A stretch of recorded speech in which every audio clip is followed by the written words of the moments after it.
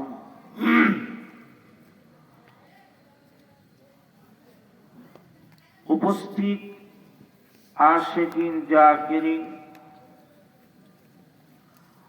আমার সামনে উপবিষ্ট চুল পাকা দাড়ি পাকা ইমানদার মুসলমান মুরব্বিয়ানে আযম, গভীর রাত্র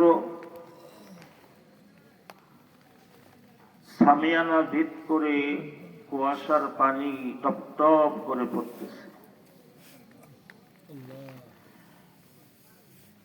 এই শীতকে উপেক্ষা করে, এই কনকনে কুয়াশার পানিকে উপেক্ষা করে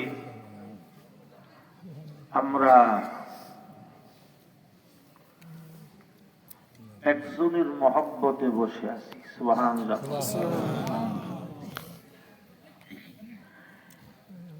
একজনের মহব্বতের জন্য আর একজনের সঙ্গ দেওয়ার জন্য আসছি। সুবহানাল্লাহ।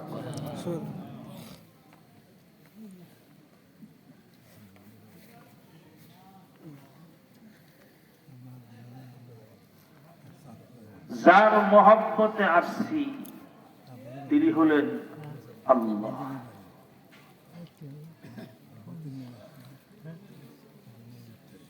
আল্লাহর মহব্বতে কোনো লেনদেন নাই, আত্মীয়র সম্পর্ক নাই, শুধু আল্লাহর জন্যে, আল্লাহর ভালোবাসায় আমরা উপস্থিত হয়েছি। সুবহানাল্লাহ।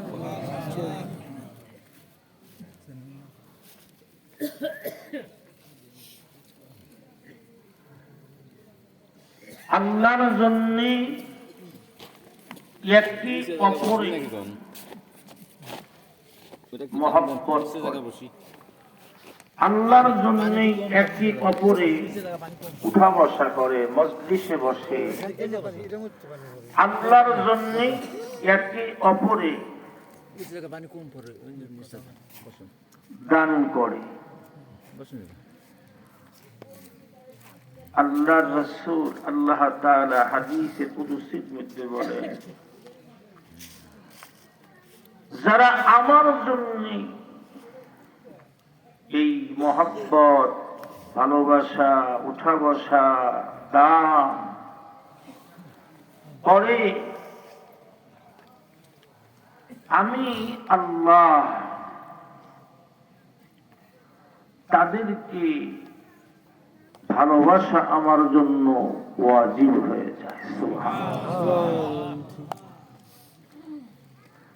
তাহলে আমরা কার জন্য আসছি? আল্লাহর জন্য আসছি, আল্লাহর মহব্বতে আসছি, দুনিয়ার লোভে আসি নাই। না দুনিয়ার লোভে আসছি না। দুনিয়ার লোভ তো সামান্য সময়, কারাকারি পর্যন্তই শেষ। কিন্তু আসলে আমরা আল্লাহকে পাওয়ার জন্যই আল্লাহর ওলির দরবারে হাজির হয়েছি। সুবহানাল্লাহ।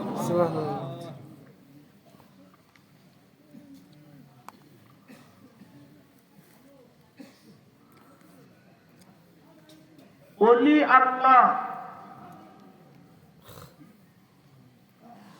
যারা আল্লাহর ওলি হয় তাদের কোনো ভয় থাকে না। সুবহানাল্লাহ। তাদের কোনো চিন্তাও থাকে না। দুনিয়া এবং আখিরাত, আখিরাতের জীবনে যারা আল্লাহর ওলি তাদের কোনো টেনশন থাকবে না, কোনো ভয় থাকবে না। কোন ভয়, কোন টেনশন থাকবে না। যিনি অন্য অন্য মানুষের টেনশনের সীমা থাকবে না। কেমন পরিস্থিতি!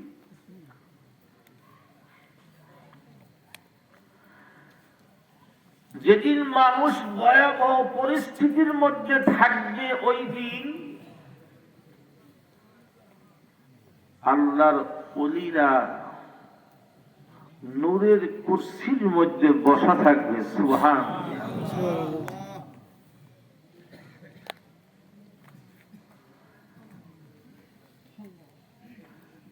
লা খাউফুন আলাইহিম ওয়ালা হুম ইয়াহজানুন।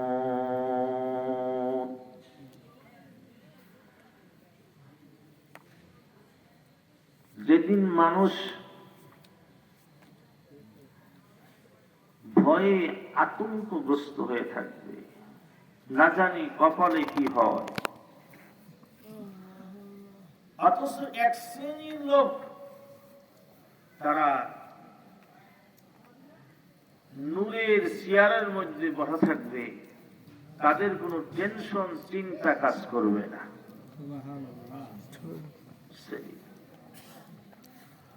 এই শ্রেণীর লোকগুলা কারা?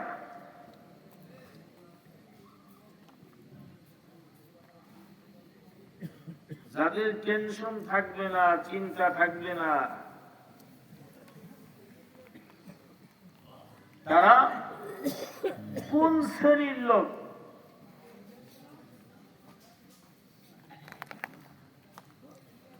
এক নম্বর হলো আল্লাযীনা আমানু, তারা ওই সমস্ত লোক যারা সত্যিকার অর্থে ঈমান আনয়ন করেছে, যারা অরিজিনাল আল্লাহকে বিশ্বাস করছে, আল্লাহর উপর ঈমান আনছে, মৃত্যুর ভয় নাই, খাওয়ার চিন্তা নাই, দুনিয়াতে একমাত্র আল্লাহর উপর ভরসা করেই তারা জীবন যাপন করতেছে।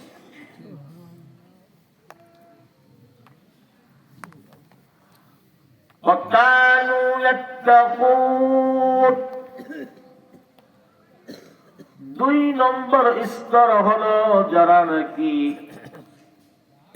তাকওয়া অবলম্বন করছে, শরীয়তের নির্দেশ জাহেরি বাতিনি আল্লাহ রাব্বুল আলামিনের পক্ষ থেকে যেই নির্দেশ বান্দার উপর অর্পিত হয়েছে, সব নির্দেশগুলা তারা পালন করেছে।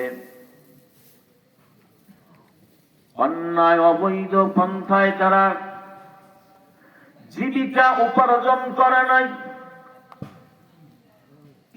হারাম থেকে নিজেকে পরহেজ করেছে, হালাল পন্থায় জীবন যাপন করছে, আল্লাহর নবীর ইত্তেবা করেছে।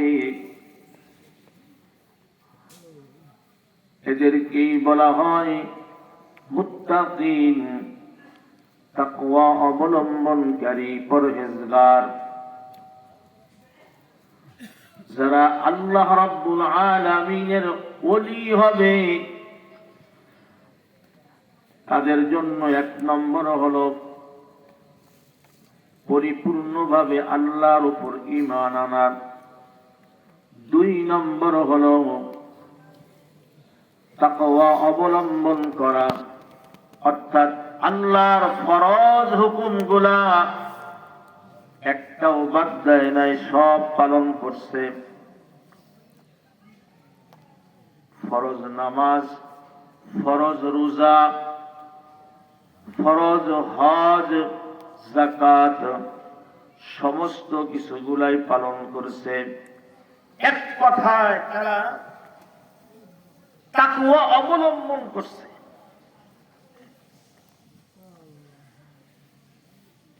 যারা এই সমস্ত দিক খেয়াল করে নিজের জীবন পরিচালনা করে,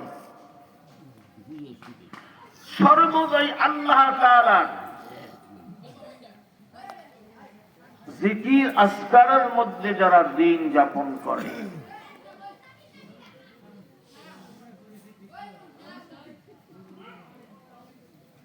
আল্লাহ রাব্বুল আলামিনের জিকির যারা করে তাদের জন্য আল্লাহ তাআলা হাসরের ময়দানে মুসিবতের দিনে দুনিয়ায় যে কষ্ট তারা করছে এই কষ্টের বিনিময় হাসরের ময়দানে তারা কোনো টেনশন অবলম্বন করবে না। এই রাত্রি জেগে থাকা আর ঘুম করা এক না। এই রাত্রির যে কি দাম, জিকিরের যে কি দাম, যদি মানুষ জানতো মৃত্যুর পরে বুঝতে পারবে জিকির করার কি মর্যাদা আর জিকির না করার কি মর্যাদা। তখন বলবে আল্লাহ আমার আরো যদি জিকির করতে পারতাম তাহলে আরো উন্নত হইতে পারতাম। সুবহানাল্লাহ।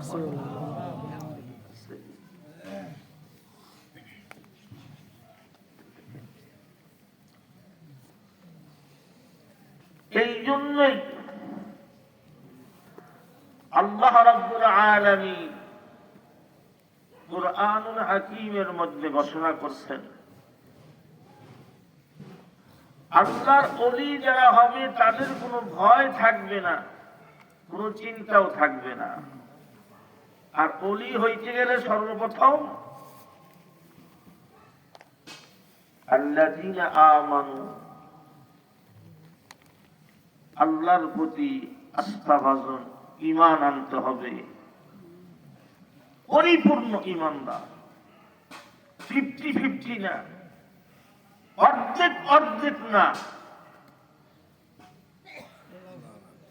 তাকওয়া অবলম্বন করতে হবে। যদি অবলম্বন করতে পারে তাহলে আল্লাহর সঙ্গে তাদের একটা সম্পর্ক হবে। সুবহানাল্লাহ। কেমনে? হাদিসে কুদসির মধ্যে আল্লাহ তাআলা বলেন, রাসূল আকরাম সাল্লাল্লাহু আলাইহি ওয়াসাল্লাম ঘোষণা করেন,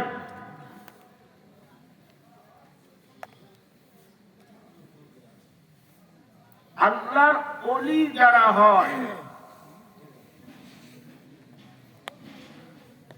তারা ফরজ ইবাদতের পরে রাত্র জাগরণ করে নফল ইবাদত, তাহাজ্জুদ, কুরআন তিলাওয়াত, জিকির আজকার করে।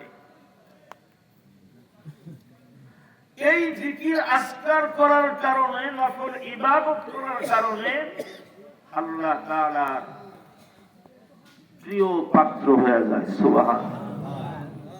যখন প্রিয় পাত্র হয়, আল্লাযীস, আল্লাহ তাআলা বলেন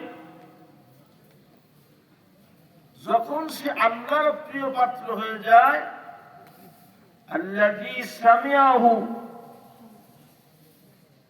ওয়া ইয়াসমাউ বিহি, সে যা শুনে আমি আল্লাহর কান দিয়া শুনে। সুবহানাল্লাহ। আল্লাযী বাসারাহু ওয়া ইউবসিরু বিহি, সে যা দেখে আমি আল্লাহর চক্ষু দিয়া দেখে। সুবহানাল্লাহ।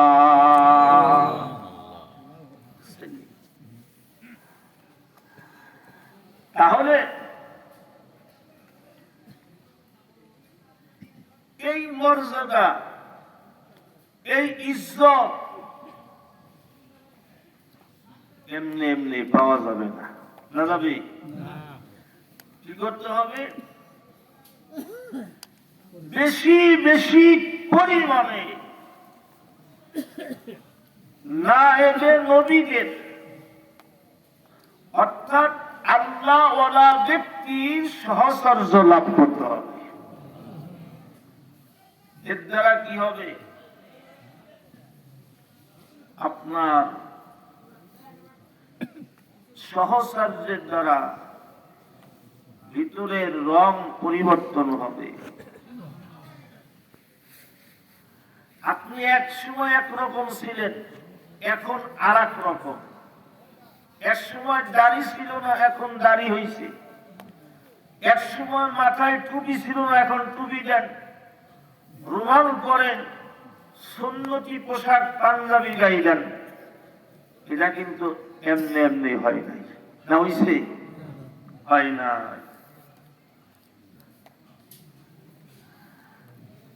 সাহাবা আজমাইনদের ইতিহাসও এইরকম। রাসূলুল্লাহ সহবতে যাওয়ার পরে তাদের চেহারা, তাদের পোশাক, তাদের কথাবার্তা, আখলাক সব চেঞ্জ হয়ে গেছে।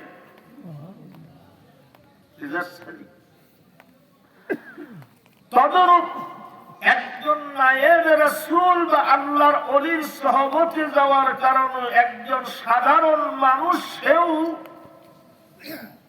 তার তরিকা, তার চালচলন, তার পথ মত মানার কারণে তার মধ্যেও পরিবর্তন হইয়া আল্লাহর রঙে রঙিন হয়ে যায়। সুবহানাল্লাহ।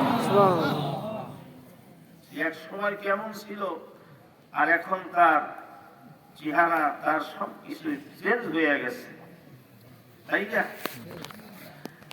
লাহুমুল বুশরা ফিল হায়াতিদ দুনিয়া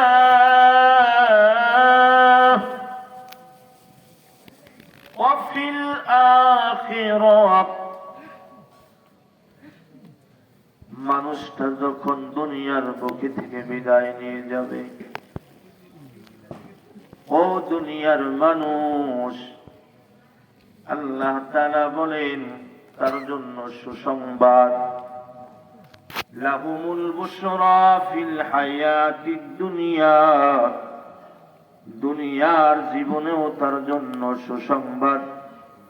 ওয়া ফিল আখিরাহ, মৃত্যুর পরেও তার জন্য সুসংবাদ। দুনিয়ার সুসংবাদটা কি? দুনিয়ার সুসংবাদটা কি? মানুষের মুখ দিয়েই মানুষের জন্য একটা সুসংবাদ বের হয়ে যায়। মানুষই বলে লোকটা ভালো, ইমানদার, নামাজি। আল্লাহ তাআলা বলেন এই কথাটাই হলো তোমার জন্য দুনিয়ার সুসংবাদ। আখিরাতের সুসংবাদ, তুমি যে দুনিয়ার বুকে 60 বছর 70 বছর জীবন অতিবাহিত করলাম, এই 60-70 বছর জিন্দেগিতে তোমার উপরে নামাজ ফরজ হওয়ার পর থেকে নামাজ কাজা করলা না, কামাই দিলা না, রোজা ছাড়লা না, সত্য কথা বললা, মিথ্যা ছেড়ে দিলা, সুদ ছাড়লা, ঘুষ ছাড়লা। এই যে দুনিয়ার জিন্দেগিতে তুমি যে ঘুমের পরিবর্তে নামাজ পড়ে কাটাইলা, কুরআন তেলাওয়াত করে কাটাইলা, আল্লাহ আল্লাহ জিকির কইরা দুনিয়ায় কাটাইলা,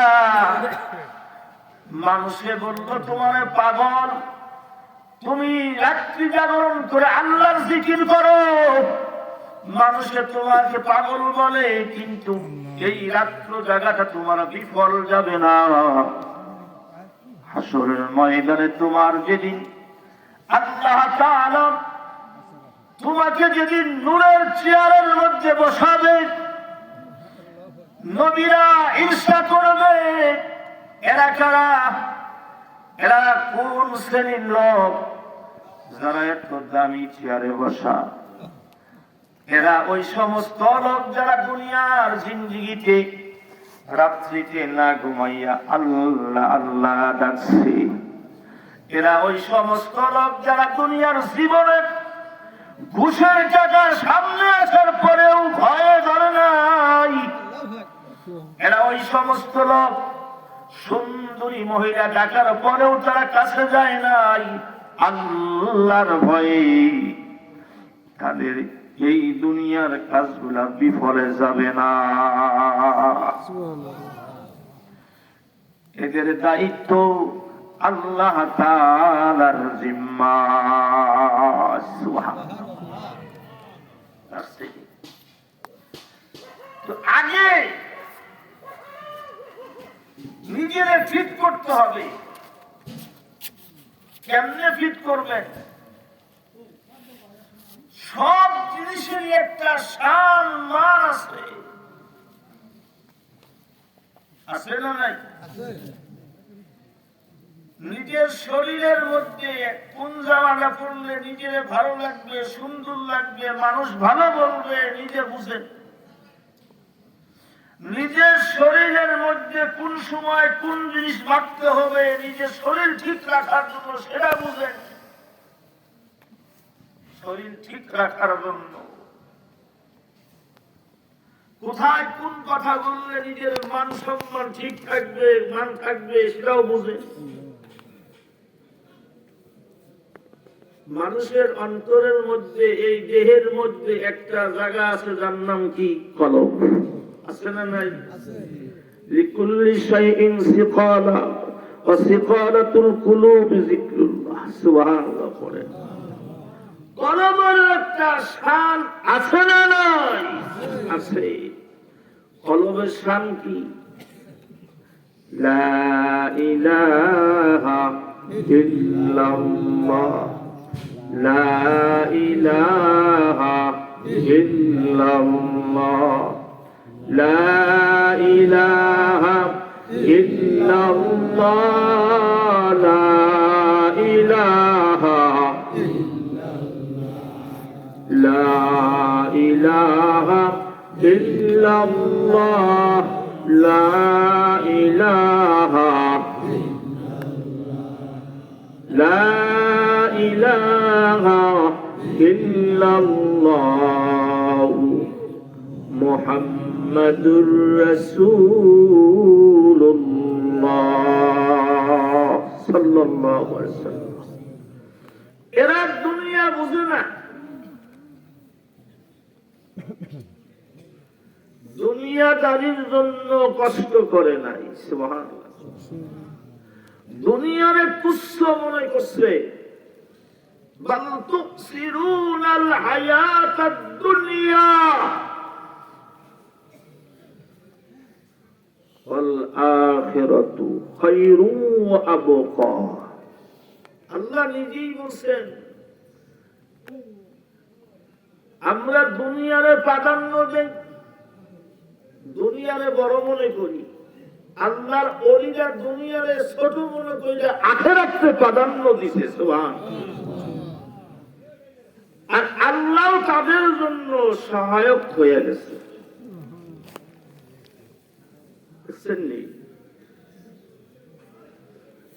আল্লাহ তাআলা তাদের জন্য সহায়ক। আল্লাহর এক ওলি সংসার ত্যাগ করছে, ঘর বাড়ি ছাড়ছে, আল্লাহর ইবাদতে সর্বক্ষণ ব্যস্ত। ভালো কাজ যারা করে দেখবেন কিছু লোক খারাপ ভাবলেও অধিকাংশ লোক তারা ভালো মনে করে। লোকটা তো দুনিয়ার কাজে ব্যস্ত না। বাদশাহ মনসুর যখন ওই অলি আল্লাহর গুণগান শুনতে পাইল, চিন্তা করলো আমার বাদশাহী জায়গা নাকি, তার এত নাম ডাক যশ শুনতেছি, পরিশেষে আমার বাদশাহী না চলে যায়। কথা বুঝে আসছে?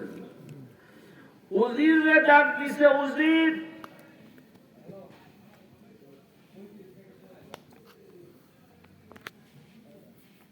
ওই অলি আল্লাহরে ধরে নিয়ে আসো। আর রাজপ্রাসাদের সমস্ত লোকজনকে বলছে, যখন সে গেট দিয়া ঢুকবে আমি মুকুট খুলে ফেলবো, এরপরে তারা আমরা শেষ করে দিব। কেমন চিন্তাধারা করছে।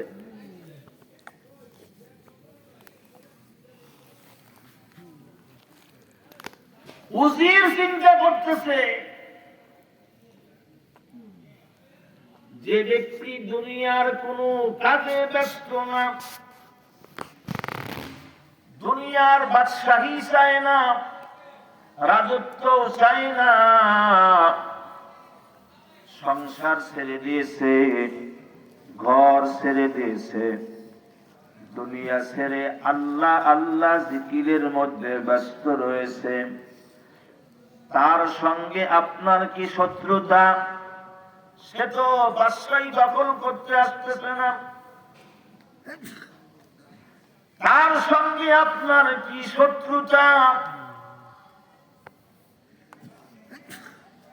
বাদশাহ মনসুর ডাক দিয়ে বলে, কাজ কর, আমি যা বলি তাই কর, নীতি কথা বাদ দিয়ে দেও। এবার উজির গিয়া আল্লাহর ওলিয়ে ডাক দিয়া নিয়ে আসছে, বাদশাহ আপনারে তলব করছে। রাজপ্রাসাদ দিয়া যখন ঢুকছেন, বাদশাহ আল্লাহর ওলিয়ে দেখা মাত্রই সিংহাসন ছেড়ে দিয়ে, মুকুট খোলার কথা তো মনেই নাই, বরং সিংহাসন ছেড়ে দিয়ে বাদশাহকে সিংহাসনের মধ্যে বসায়া দিছে। সুবহানাল্লাহ। আল্লাহর ওলিয়ে সিংহাসনের মধ্যে বসায়া দিয়া কথাবার্তা বলছে, কি লাগবে আপনার বলেন, এখনই দিয়ে দেব। আল্লাহর ওলি বলেন, আমার কোনো কিছু লাগবে না, কিন্তু একটা বিষয়, সেটা হলো আপনি আমাকে এভাবে আর ডাকবেন না। কেন? আপনি ডাকলে পরে আমি যে সময়টুকু আমার রবকে ডাক দিব, আমার আল্লাহকে ডাকবো, আমি তো সেই সময়টা নষ্ট হয়ে গেল। আমি আপনার কাছে কিছুই চাই না, কিন্তু একটা জিনিস, সেটা হলো আমার রবের কাছ থেকে আমাকে আলাদা করবেন না। আমার ডিস্টার্ব কইরা আমার আল্লাহর স্মরণ থেকে গাফিল করে দিয়েন না। কিছুই চাই না আমি, ধন দৌলত চাই না, বাদশাহী চাই না, টাকা পয়সা চাই না, একটা জিনিস চাইলাম, সেটা হলো আমার ডাক দিয়া ইবাদত নষ্ট করেন না। আমরা মুসলমান, নামাজের সময় হয়ে গেছে, যা অমুক চেয়ারম্যান ডাক দিছে, চেয়ারম্যান ডাক দিছে, নামাজ পড়ে কোনই পরে পড়াও যাইব, কিন্তু চেয়ারম্যানের ডাক শুই নাই। ঠিক না বেঠে? এইটা আমাদের ইমান কিরকম? চেয়ারম্যান তো দূরের কথা, এদেশের প্রেসিডেন্ট ডাক দিলেও নামাজ পড়ে তারপরে যাবো, তার আগে না। এইরকম ইমানদার হইতে, এইরকম ইমানদার হইতে হবে। আল্লাযীনা আমানু, খালি ইমান আনলেই না, ইমানদারটা সেইরকম হইতে, তাইলে সে আল্লাহ তাআলা বান্দার জন্য, আল্লাহর জন্য ভালোবাসে, আল্লাহর জন্য বন্ধুত্ব করে, আল্লাহর জন্য দুশ্মনী করে, আল্লাহর জন্য দান করে। আল্লাহ তাআলা বলে, আমিও আমার বান্দারে ভালোবাসি, ভালোবাসা আসমানের ফেরেশতারে কয়ে দিই, অমুকরা ভালোবাসি, তোরা ভালোবাসি। আসমানের ফেরেশতা, জমিনের ফেরেশতারা বইলা দিবে, অমুককে আল্লাহ ভালোবাসছে, জিবরাইল ভালোবাসছে, ফেরেশতারা ভালোবাসছে, তোরাও ভালোবাস।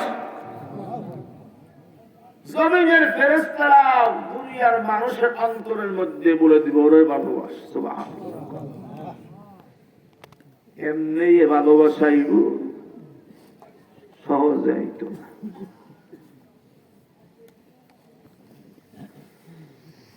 আল্লাহর ওলিকে এবার বাদশাহ মনসুর সসম্মানে বিদায় করে দিচ্ছে।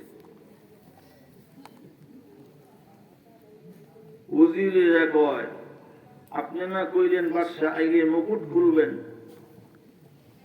আর আমরা তাহলে শেষ করে দিব, কল্লা নিয়ে নিব।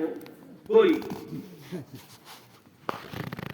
অর্থাৎ উনি যাওয়ার পর পরই বাদশা অজ্ঞান হয়ে পড়ে গেছিলেন, আর উঠে না। 3 ওয়াক্ত নামাজ কাজা গেছে না, এর মধ্যে জ্ঞানই নাই। বাদশা জ্ঞান ফেরার পরে উজিররা প্রশ্ন করল, আপনি এই লোকটাকে ডাক দিয়া মারার কথা,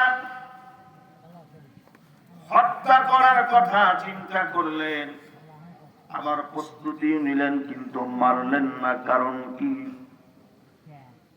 বাদশা ডাক দিয়ে বলে, শোনো, ওই লোকটা যখন আমার দুয়ারের মধ্যে প্রবেশ করছে, আমি দেখলাম লোকটা একা না, তার সঙ্গে এমন একটা বড় সাপ দেখলাম, যেই সাপটার একটা সোয়াল মাটির সঙ্গে লাগানো, আর একটা সোয়াল বহু উঠবে। ওই সাপটা বলতেছে, মনসুর সাবধান হয়ে যাও, এ মনসুর সাবধান হয়ে যাও।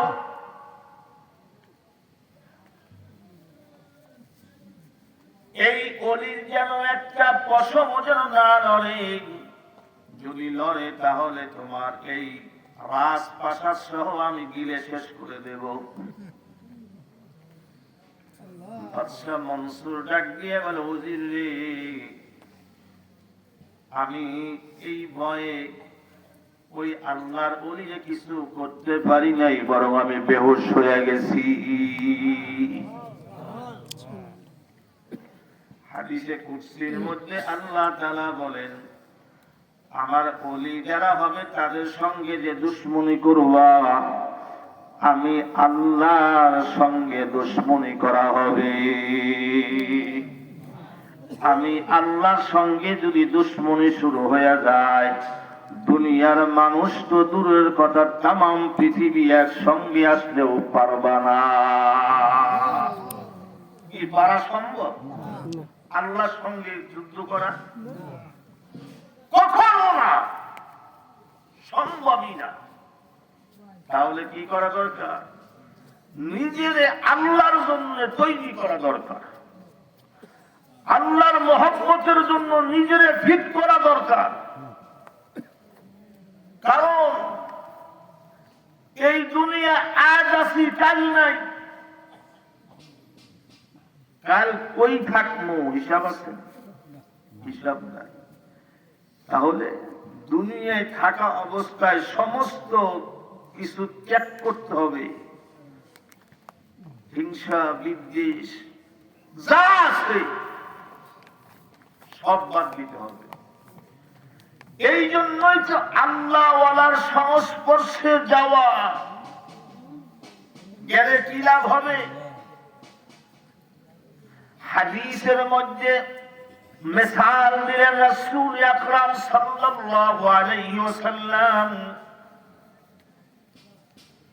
যদি কোনো মানুষ কর্মকারের দোকানের গিয়া দাঁড়ায়, যেই জায়গায় দা বানায়, বটি বানায়, কিছুক্ষণ থাকার পরে তার শরীর দিয়া লোহা পোড়ার গন্ধ বের হয়। যদি কোনো মানুষ আতুরের দোকানে গিয়া দাঁড়ায়, আতুর যদি নাও ক্রয় করে, কিন্তু কিছুক্ষণ পরে যখন বের হবে, ওই ব্যক্তির শরীর দিয়া খুশবুর ঘ্রাণ বের হয়। কি ঠিক না? খুশবুর ঘ্রাণ বের হয়। শেখ সাদি রহমতুল্লাহি আলাইহি এক টুকরা মাটি রে ডাক দিয়ে বলতেছে, কি রে মাটি, তুই তো মাটি, তোর দ্বারা মাটি ঘ্রাণ বের হয় স্বাভাবিক, কিন্তু পরে দিয়ে আজকে গোলাপের ঘ্রাণ বের হইতেছে, কারণ কি? সুবহানাল্লাহ। তুই তো মাটি, তোর দ্বারা মাটির খুশবুই তো বের হবে, গোলাপের গন্ধ বাইকে। মাটি জবাব দিতেছে, আমি সামান্য সময় গোলাপের সংস্পর্শে ছিলাম, যার কারণে আমি মাটির গান চেঞ্জ হইয়া গোলাপের সঙ্গে থাকার কারণে গোলাপের গান বের হইতে আরম্ভ করছে। সুবহানাল্লাহ। এক জামানা সোহবতে বা আউলিয়া বেতেরাজ সদ সালে তাআত বেরিয়া।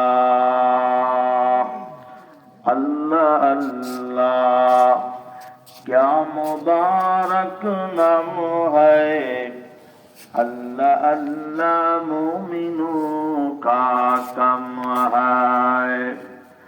अल्लाह अल्लाह तू मेरा रहमान है, अल्लाह अल्लाह तू मेरा गफ्फार है। এই জন্য কিছু সময় ওলি আল্লাহদের নিজ সহবতে থাকা। রাসূল আকরাম সাল্লাল্লাহু আলাইহি ওয়াসাল্লামের সাহাবী আবু যর গিফারি রাদিয়াল্লাহু তাআলা আনহু আল্লাহর নবীকে প্রশ্ন করছেন, হুজুর আপনার সাথে থাকার সময় থাকি যখন, তখন জান্নাত জাহান্নামের আলোচনা শুনি, আমরা মনে হয় যে আমরা জান্নাত জাহান্নাম দেখতেছি। সুবহানাল্লাহ। আর যখন আমরা আপনার কাছ থেকে দূরে সরে যাই, তখন এই ধারণা আর থাকে না। কি ঠিক না বেশি? তদরূপ একজন আল্লাহওয়ালা ব্যক্তির কাছে বইলে দুনিয়ার আলোচনা হয় না।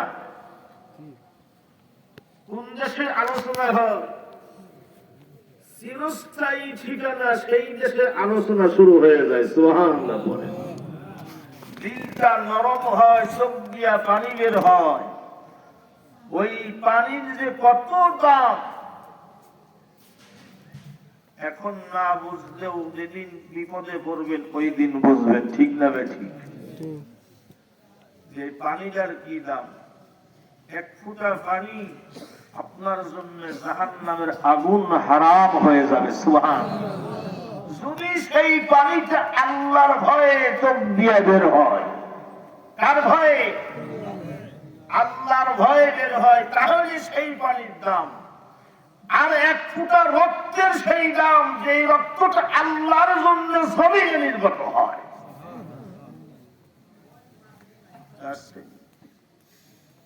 আল্লাহর জন্য যদি ভয় যদি কান্দা যায়, তাহলে জীবন ধন্য হয়ে যাবে। কিন্তু ওই কান্না সহজে আসে না। যখন জান্নাত জাহান্নামের কথা শুরু হয়, তখন মনটা আস্তে আস্তে নরম হয়ে যায়। এজন্য আল্লাহ ওয়ালাদের সহবতে থাকা, তাদের সবকগুলো সঠিকভাবে আদায় করা, সকাল সন্ধ্যায় জিকির করা। বলি আপনারা দেখেন না, একটা মানুষে তার আমল তৈরি করার জন্য আমলের পাত্রটারে আগে পরিষ্কার করে। ঠিক না ঠিক? আপনি দুধ রাখবেন বা যে কোনো জিনিস রাখেন, আগে পাত্র পরিষ্কার। এই জন্য দুনিয়ার জিন্দেগিতে আমরা পরিষ্কার করার জন্য জামা নেই বা সুতা নেই, পাউডার নেই, অনেক কিছু নিয়ে পাত্র পরিষ্কার কইরা তারপর ওর মধ্যে রাখি। কিন্তু আমার আপনার জীবন যে আমল করব, এই আমল ঠিক করার জন্য, ঠিক রাখার জন্য আল্লাহর ওলিরা আগে আপনার ভিতরটা পরিষ্কার করে ইস্তেগফার দ্বারা। সুবহানাল্লাহ। কি দ্বারা? ইস্তেগফার দ্বারা। অনেকে চিন্তা করে তুবা করলে তো মরেই যাবো না, নাই না? অনেকে ডরে ডরে তুবাও করে না।